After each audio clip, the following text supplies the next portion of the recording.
नमस्कार दोस्तों, आपका स्वागत है अपने YouTube चैनल PFP में। आज हम एक शानदार multibagger small cap stock के बारे में बात करेंगे जहां पर हैवी बाइंग होती हुई नजर आ रही है। और ये सिर्फ आज की बात नहीं कर रहा हूं, पिछले 5-6 महीनों से कंटिन्यूसली कई बार इसमें हैवी बाइंग हो चुकी है। तो इस स्टॉक पर आपको नजर बनाकर रखनी चाहिए। कौन सा स्टॉक है, कैसे फंडामेंटल से कैसे टेक्निकल से इसे बाय करना चाहिए या नहीं करना चाहिए, और अगर इसे बाय करना चाहिए तो कौन से लेवल पर करना चाहिए, इन सभी चीजों के बारे में बात करेंगे। लेकिन उससे पहले अगर आपने चैनल को सब्सक्राइब नहीं किया है तो प्लीज सब्सक्राइब कीजिए और रेगुलर अपडेट्स पाने के लिए नोटिफिकेशन बेल को प्रेस कीजिए। साथ ही साथ टेलीग्राम चैनल को भी ज्वाइन कीजिए जिसकी लिंक डिस्क्रिप्शन बॉक्स में दी गई है।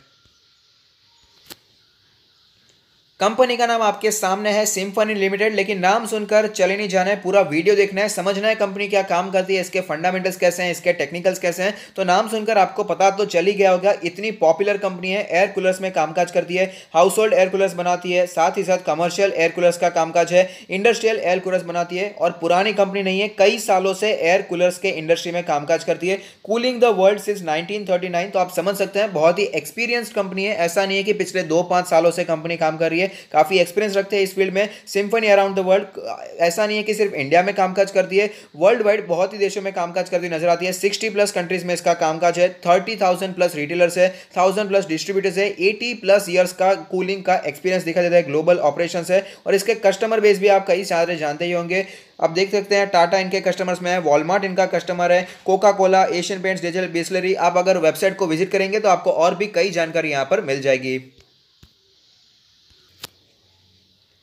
स्टॉक के बारे में बात कर लेते हैं तो सिम्फनी का लास्ट ट्रेडेड प्राइस है 851 रुपीज, जो कि हमें 3.5% ऊपर दिखाई दिया है। 6000 करोड़ के आसपास की मार्केट कैप है। डिविडेंड यील्ड 2.7% है। Face value 2 rupees per equity share है। इंडस्ट्री का पी रेशियो 60.19 है, जबकि सिम्फनी का कॉन्सोलिडेटेड पीओ जो कि हायर है वो भी 54 दिखाई देता है। तो इंडस्ट्री के पी से सस्ता दिखाई दे रहा है। प्राइस टू बुक रेशियो 9.26 है। अगर बात करें डिलीवरेबल्स के बारे में तो 64% के आसपास की डिलीवरी यहां पर देखने को मिलती है। रिटर्न्स के प्रोफाइल के बारे में बात करें तो ईयर टिल डेट 27% के नेगेटिव रिटर्न्स, 1 वीक में 1% के पॉजिटिव रिटर्न्स, 1 मंथ में सेम सिचुएशन, 3 मंथ्स में यहां पर फ्लैट रिटर्न्स देखने को मिलते हैं। 6 महीनों में यहां पर गिरावट 5% की है। 1 साल की बात करें तो भी 24% के नेगेटिव रिटर्न्स हैं। 2 ईयर्स के बारे में बात करें तो भी 16% के नेगेटिव रिटर्न्स दिखाई दे रहे हैं। अगर बात करें इसके 3 साल के रिटर्न्स के बारे में तो यहां पर भी क्लियरली 47% की गिरावट पे स्टॉक हमें अवेलेबल दिखाई देता है। शेयर होल्डिंग पैटर्न के बारे में बात करें तो टोटल प्रमोटर होल्डिंग है 75%। तो आप समझ सकते हैं प्रमोटर्स यहां पर टोटली डिवोटेड दिखाई दे रहे हैं, जिसमें से कुछ भी प्लेज नहीं है, तो ये बहुत ही अच्छी बात है। एफआईआई के पास है 4.4% का स्टेक, टोटल डीआईएस के पास है 15.14% का स्टेक, अदर्स यानी हमारे आप जैसे रिटेल निवेशक के पास है 5.46% का स्टेक।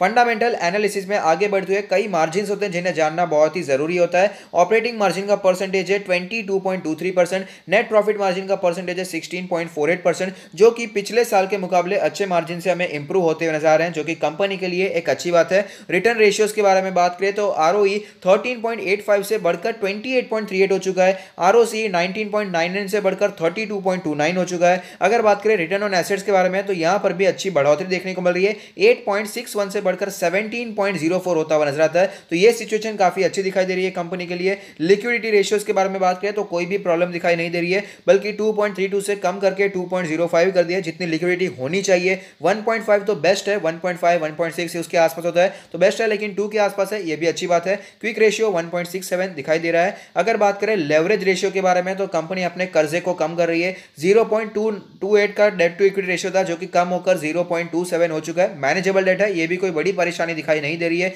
इंटरेस्ट कवरेज रेशियो 22.95% है। एसेट टर्नओवर रेशियो काफी सुधर चुका है, 78.8 से बढ़कर 103.6 हो चुका है। इन्वेंट्री टर्नओवर रेशियो भी काफी बड़ी मात्रा में बढ़ता हुआ नजर आया है, 7.06 से बढ़कर 9.36 हो चुका है, जो कि कंपनी के लिए अच्छी बात फिलहाल हमें यहां पर दिखाई दे रही है।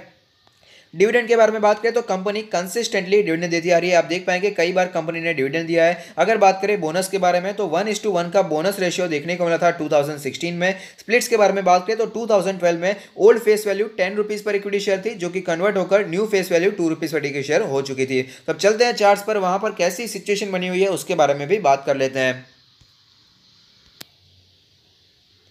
तो आप देख सकते हैं मार्केट में जब क्रैश देखने को मिला था तब 700 के आसपास स्टॉक ने सपोर्ट लिया था और उसके बाद थोड़ी सी रिकवरी दिखाई, 1000 रुपीज़ के आसपास पहुंच चुका, लेकिन वापस हमें ये स्टॉक नीचे ही आता हुआ नजर आया है। पिछले कई महीनों से कुछ मूवमेंट देखने को मिली ही नहीं है, एक ही रेंज में बार बार स्टॉक ट्रेड करता है और 850 के आसपास हमें यहाँ पर बार बार कॉन्सोलिडेट करता हुआ नजर आ रहा है। अगर बात करें इसके इंडिकेटर्स के बारे में तो मनी फ्लो इंडेक्स का नंबर कैलकुलेट होकर आता है 72.18, जो कि काफी ज्यादा स्ट्रांग होता हुआ नजर आ रहा है, इनफैक्ट ओवरबॉट सिचुएशन में जाता हुआ नजर आता है। आरएसआई के नंबर के बारे में बात करें तो आरएसआई का नंबर कैलकुलेट होकर आता है 55.04, जो कि हम कह सकते हैं कि न्यूट्रल से पॉजिटिव की तरफ जाता हुआ नजर आया है। अगर बात करें इसके बॉलिंजर बैंड के बारे में तो आप देख पाएंगे बॉलिंजर बैंड के अपर बैंड के आसपास क्लोजिंग देखने को मिली है, इससे भी कहीं ज्यादा ऊपर निकल चुका था लेकिन प्रॉफिट बुकिंग देखने को मिली और अपर बैंड के आसपास क्लोजिंग देखने को मिली है। मीडियन है 836 का लेवल, लोअर बैंड है 820 के आसपास का लेवल। एमएससीडी के बारे में बात करें तो जो क्रॉसओवर फिलहाल चलता हुआ नजर आ रहा है, काफी दिनों से बुलिश क्रॉसओवर का निर्माण हो चुका है लेकिन ज्यादा तेजी स्टॉक में देखने को नहीं मिली है।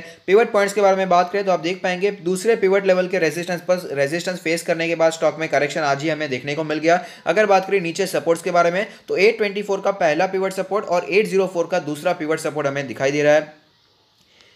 अब इसके ऑल टाइम चार्ट पर एक बार नजर डाल देते हैं, जहां पर एक कैंडल 1 मंथ को रिप्रेजेंट करेगी, जिससे हमें पता चलेगा कि स्टॉक ने कैसी मूवमेंट बना कर दी है। तो आप देख पाएंगे शानदार स्टॉक रहा है, मल्टी बैगर रिटर्न से स्टॉक ने बना कर दिया है, कई गुना रिटर्न से स्टॉक ने बना कर दिया है, करोड़पति बना दिया था। ऐसे अगर आप गूगल पर भी सर्च करेंगे तो भी आपको पता चलेगा कि सिम्फनी ने एकदम वेल्थ क्रिएट हमें करके दी है। लेकिन आप देख पाएंगे 2200 के आसपास अपना ऑल टाइम हाई बनाने के बाद 2018 से करेक्शन का फेज यहां पर चालू होता हुआ नजर आया था और काफी गिरावट देखने को मिली है और फिलहाल स्टॉक 850 के लेवल पर हमें ट्रेड करता हुआ नजर आता है। लेकिन ये लेवल सिम्फनी के लिए बहुत ही ज्यादा इंपॉर्टेंट है, पहले भी यही लेवल हमें एज अ सपोर्ट दिखाई दिया था जब स्टॉक ने 1700 के आसपास से रेजिस्टेंस फेस किया, प्रॉफिट बुकिंग आई और यही 850 का लेवल एज अ सपोर्ट दिखाई दिया और वापस ऊपर की जर्नी कंटिन्यू रहती हुई नजर आई थी और फिर से करेक्शन देखने को मिला, तब भी यही लेवल 850 का level as a strong support दिखाई दिया और वापस स्टॉक हमें ऊपर जाता हुआ नजर आया था। फिर से मार्केट में हमें गिरावट देखने को मिली, इसके कारण स्टॉक नीचे आया था और फिलहाल भी स्टॉक इसी लेवल पर कंसोलिडेट करता हुआ नजर आ रहा है। अब देख पाएंगे पिछले कई महीनों से इसी लेवल पर स्टॉक कंसोलिडेट कर रहा है, जब से मार्च का क्रैश हुआ, रिकवरी शुरू हुई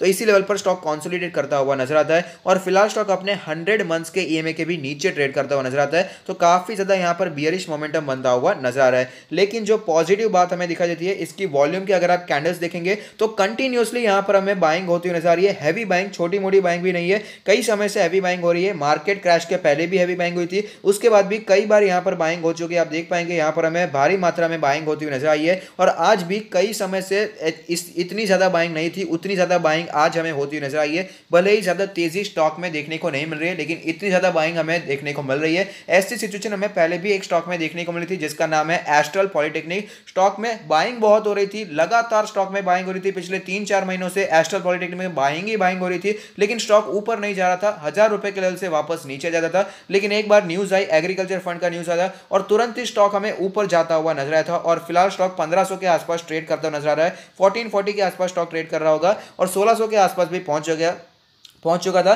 तो ऐसी सिचुएशन मार्केट में देखने को मिली जाती है। जो इनसाइडर न्यूज़ जानते हैं, जो कोई ऐसी न्यूज़ है जो कि सबको पता नहीं है, इनसाइडर न्यूज़ है, उसे बड़े लोग पहले ही जान लेते हैं और वहां पर लगातार बाइंग करते जाते हैं और जब न्यूज़ आ जाती है तब स्टॉक हमें रॉकेट होता हुआ नजर आता है। तो ये तो हम अभी पता नहीं लगा पाएंगे क्या न्यूज़ है, लेकिन जो चार्ट पर दिखाई दे रहा है वो मैं आपसे बता रहा हूँ कि यहाँ पर फुल्ली बाइंग होती हुई नजर आ रही है, कंटिन्यूसली स्टॉक में बाइंग हो रही है। और करंट सिचुएशन के बारे में बात करें तो स्टॉक में यहाँ पर कंटिन्यूसली वीकनेस ही देखने को मिल रही है। अब देख पाएंगे आज भी स्टॉक अपने 100 डेज के ईएमए के ऊपर गया लेकिन बिल्कुल भी सस्टेन नहीं कर पाया और तुरंत ही हमें प्रॉफिट बुकिंग देखने को मिल गई थी। लेकिन मेरा मानना है कंपनी अच्छी है, कंपनी का कामकाज अच्छा है, इसका जो मार्केट शेयर है वो भी बहुत अच्छा है। 50% का मार्केट शेयर एयर कूलर्स में रखता है, तो आप समझ सकते हैं कंपनी बहुत ही अच्छी तरह से परफॉर्म कर रही है। इसके फंडामेंटल्स हमें काफी अच्छे दिखाई दे रहे हैं और इसका जो वैल्यूएशन हमें दिखाई देता है वो भी कहीं ना कहीं इंडस्ट्री के पी के साथ ही चलता हुआ नजर आ रहा है। और ये जो 2200 के लेवल से स्टॉक नीचे आया उसके पीछे भी वैल्यूएशन ही रीजन था। जब इसका प्राइस 2000 के ऊपर निकल चुका था तो इसका वैल्यूएशन बहुत ही महंगा हो गया था,